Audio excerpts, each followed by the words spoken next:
Halo, selamat siang pemirsa. Saya Fadi Hasib kembali hadir memperbarui informasi Anda dalam program Ajus Siang hari ini. Selain 3 informasi tadi, redaksi kami juga telah siapkan berangkat informasi lain yang sayang untuk Anda lewatkan. Dan informasi pertama dari rekan saya Bernadetta Ginting. Selamat siang.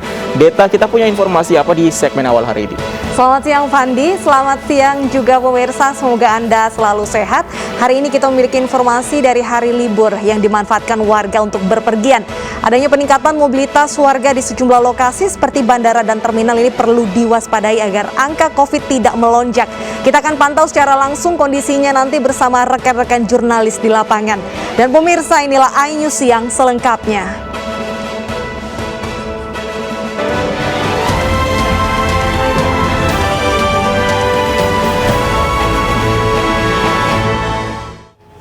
Sebelumnya kita awali iNews Siang hari ini dari puluhan kios terbakar di Pasar Kayu Jati, Rawamangun, Pulau Gadung, Jakarta Timur. 14 unit mobil damkar dikerahkan untuk memadamkan kobaran api. Cepat Pak, apa jalur?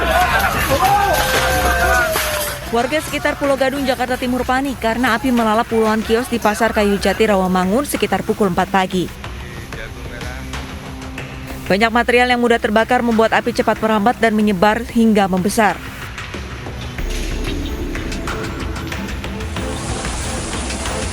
Hingga pagi tadi, petugas masih berusaha mendinginkan lokasi kebakaran. Pak Rizal pada saat jam 4:50 menit itu saya keluar di lokasi ini karena saya tidur di tempat usaha ini. Jadi pada saat jam itu api masih agak kecil tapi belum tinggi. Pada saat itu langsung kita kontak PLN atau pemadam kebakaran. Kurang lebih 15 menit baru datang pemadam kebakaran. Jadi pada saat itu api sudah mulai membesar. Nggak sampai 10 menit kita sampai TKP. Yang terbakar kira-kira 20 kios. Kita meluncurkan 14 unit. Penyebab kebakaran masih didalami petugas. Tidak ada korban jiwa dalam kebakaran ini, namun diduga kerugian mencapai ratusan juta rupiah. Dari Jakarta, Daniel Misa Jangbati, iNews melaporkan. Sementara itu di Grogol, Jakarta Barat, 6 rumah di Jalan Tubagus Angke ludes terbakar. Seorang wanita loncat dari lantai guna menyelamatkan diri dari kobaran api.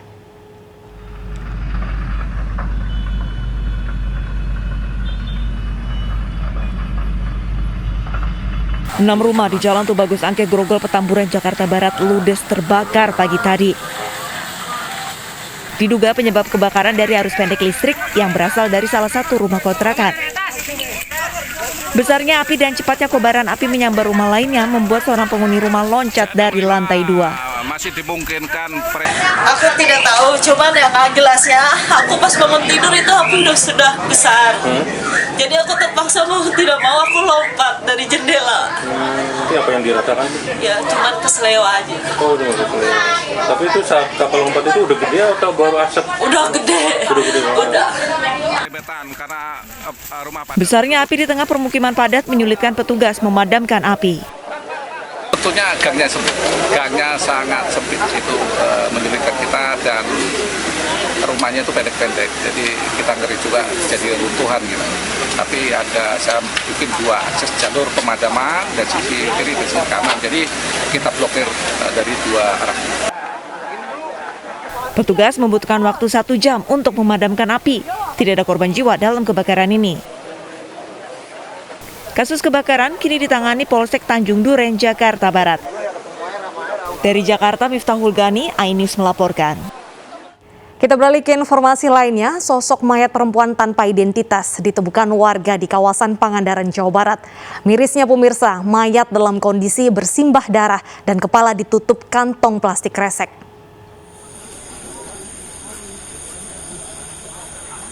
Warga Kiara Lawang, Ciawitali, Desa Pamotan, Kecamatan Kalipucang, Pangandaran, Jawa Barat digegerkan oleh penemuan sesosok mayat wanita. Korban ditemukan tergeletak di pinggir jalan desa oleh warga yang melintas. Saat ditemukan warga, kondisi bagian kepala mayat ditutupi kantong kresek. Warga pun segera melaporkan penemuan mayat ini ke kepala dusun dan polisi setempat. Bukan orang gila, itu dikira mayat, langsung pulang lagi ke Pak RT, laporan ke Pak RT. Ya ada sama Pak RT lagi lihat lagi ke sini. Jadi kebanyakan itu kelihatan memojokkan ini mayat dibuang karena kelihatan di kepala ada plastik. Polsek Kalipucang langsung tiba di lokasi usai mendapatkan laporan. Ciri-ciri mayat berjenis kelamin perempuan dengan perkiraan usia 40 tahun dengan postur tubuh besar.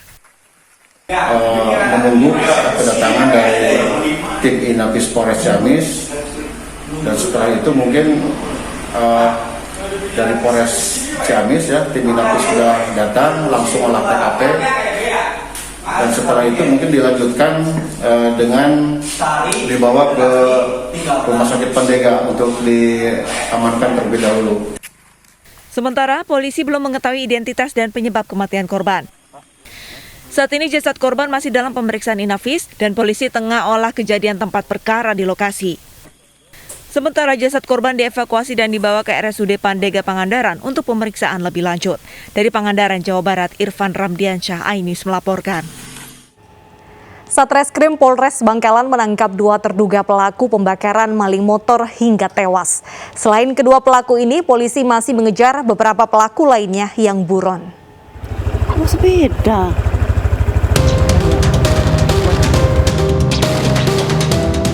Dua pelaku berinisial N dan MH ini dijemput dari rumah masing-masing di Desa Duwek Buter, Kecamatan Kuanyar, Bangkalan, Madura, Jawa Timur. Tak ada perlawanan saat keduanya dibawa polisi. Dari pemeriksaan awal, keduanya mengaku terlibat dalam pembakaran korban yang dituduh mencuri motor warga. Keduanya menjelaskan kronologi pembakaran termasuk mengikat korban dan menyiram bensin hingga korban tewas terbakar. Yang kita amankan itu perannya dia mengikat sekaligus membakar. Jadi ikut membakar berarti? Ya, ikut membakar. Jadi di dalam pemeriksaan dia menyatakan bahwa pada saat itu mengikat, ngambilnya tali juga di sumur. Itu ada sumur itu. Tali yang untuk nimba itu diambil, diikatkan. Jadi kalau untuk talinya ya terbakar habis. Tapi kalau ban yang dia lempar itu ada bekas-bekasnya masih. Jadi seperti yang kita tunjukkan tadi di press release itu. Selain kedua pelaku, polisi masih memburu sejumlah pelaku lain yang masih buron. Sebelumnya, sejumlah warga Duwek Buter menganiaya dan membakar terduga maling motor yang dicurigai akan beraksi. Korban yang telah dihakimi lantas tewas terpanggang. Ironisnya, tidak ada laporan kehilangan harta benda dari warga. Kasus ini kini ditangani oleh jajaran Polres Bangkalan, Jawa Timur. Dari Bangkalan, Madura, Jawa Timur, Taufik Syahrawi, iNews melaporkan. Pengungkapan kasus pinjaman online ilegal oleh Ditreskrimsus Polda Jawa Barat terus berkembang. Setelah menetapkan 7 orang tersangka, petugas pada Selasa siang berhasil mengamankan seorang manajer pinjaman online ilegal dari lokasi kantor di Jakarta.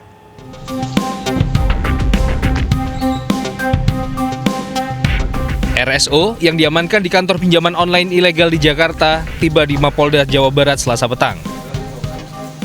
RSO langsung dibawa masuk untuk menjalani pemeriksaan lanjutan kasus pinjaman online ilegal yang digerebek di Treskrimsus Polda Jabar pekan lalu. Jabatan RSO dalam perusahaan pinjol ilegal termasuk tinggi. Selain bertugas melakukan penyebaran aplikasi pinjaman, RSO juga berwenang menyiapkan perangkat untuk penagihan, termasuk data-data peminjam yang akan ditagih. Dia mengendalikan keseluruhan kegiatan pinjol ini. Kemudian selain itu juga secara spesifik yang bersangkutan juga menyiapkan beberapa fasilitas untuk jalannya perusahaan. Di antaranya adalah menyiapkan dan meneruskan link aplikasi pinjol yang sudah dibuat oleh tim IT kepada tersangka asisten manajer yang di Jogja. Yang kedua adalah tentunya merekap progres pembayaran dan penagihan. Dan yang ketiga adalah menyediakan perangkat keras berupa komputer, laptop, serta nomor-nomor telepon yang digunakan oleh desk kolektor untuk melakukan penagihan yang salah satunya dilakukan oleh saudara AB yang melakukan penekanan kepada korban.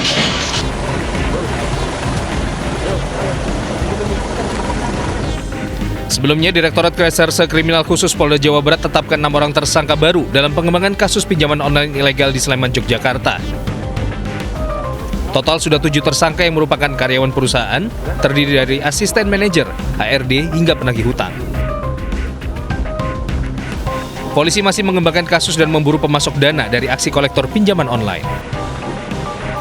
Dari Bandung, Jawa Barat, Ervan David, Muji Prayitno, iNews melaporkan. Polisi juga meringkus seorang wanita debt collector dan menggeledah kantor pinjaman online di ilegal di Yogyakarta. Sementara Polda Metro Jaya menetapkan 4 tersangka dalam kasus penggerebekan kantor pinjaman online ilegal di Kelapa Gading, Jakarta Utara.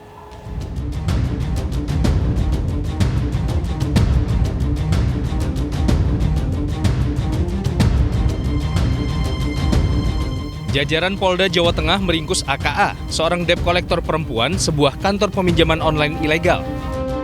Pelaku bertugas menagih nasabah yang menunggak dengan ancaman menyebarkan foto nasabah yang sudah diedit berunsur pornografi di media sosial.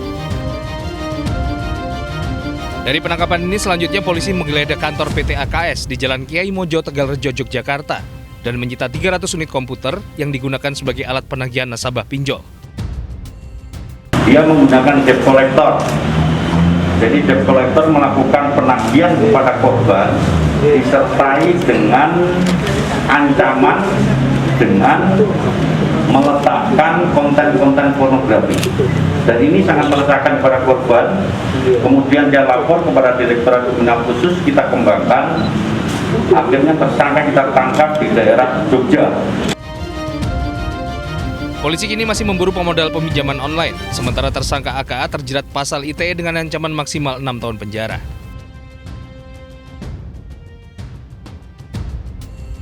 Sementara di ibu kota, polisi menetapkan 4 karyawan pinjol ilegal di Kelapa Gading sebagai tersangka. Keempatnya ditangkap saat polisi menggerebek kantor pinjol ilegal. Dari 4 tersangka, 2 orang merupakan supervisor telemarketing, 1 supervisor debt collector, dan 1 penagih hutang. 4 orang yang kita amankan. Adapun ada aplikasi yang digunakan itu ada sekitar 1, 2, 3, 4, 5 aplikasi yang ilegal. Dari 4 tersangka, 5 aplikasi yang ilegal. Semuanya masih kita lakukan pemeriksaan. Sebelumnya kantor pinjaman online di kawasan Komplek Ruko Gading Bukit Indah, Kelapa Gading, Jakarta Utara digerebek jajaran Ditreskrimsus Polda Metro Jaya. Polisi amankan 4 karyawan dan puluhan laptop, komputer, serta modem. Dalam beroperasi, pinjol ilegal bernama PT ANT Information Consulting telah meminjamkan dana pada 8.000 nasabah dan memiliki 78 karyawan. Tim Liputan iNews melaporkan. Kapolda Sulawesi Tengah mendatangi kediaman korban pemerkosaan yang diduga dilakukan Oknum Kapolsek Parigi. Sebelumnya, Oknum Kapolsek juga telah dicopot dari jabatannya dan kini diperiksa di Ditpropam Polda Sulawesi Tengah.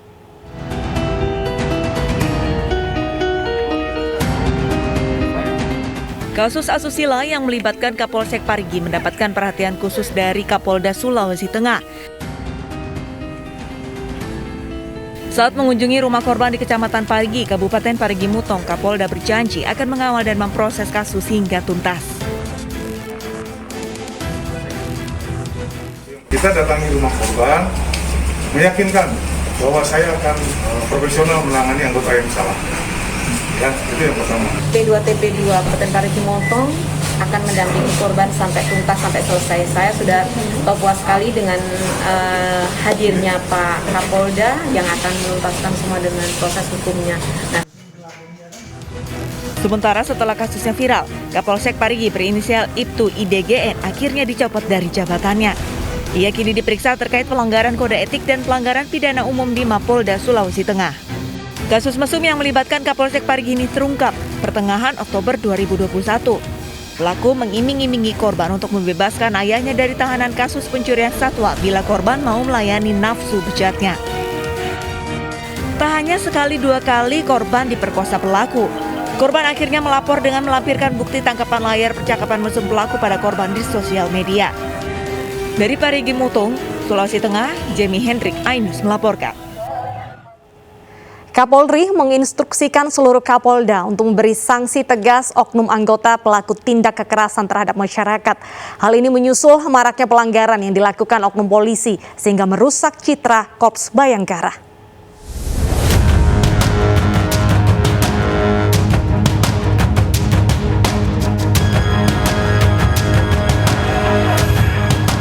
Kinerja Korps Bayangkara kini menjadi sorotan warga.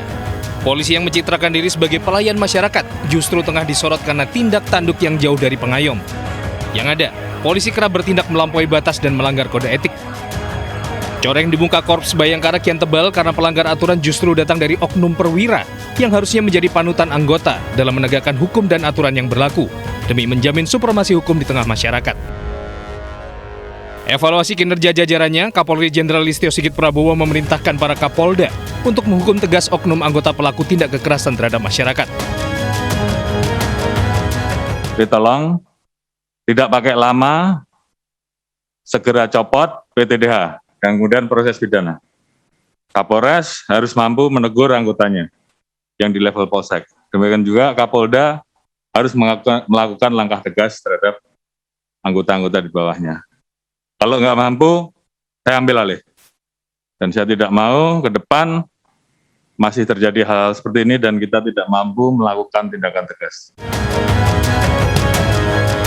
Selain itu, Kapolri meminta jajarannya untuk tidak berlebihan menanggapi kritik dari masyarakat.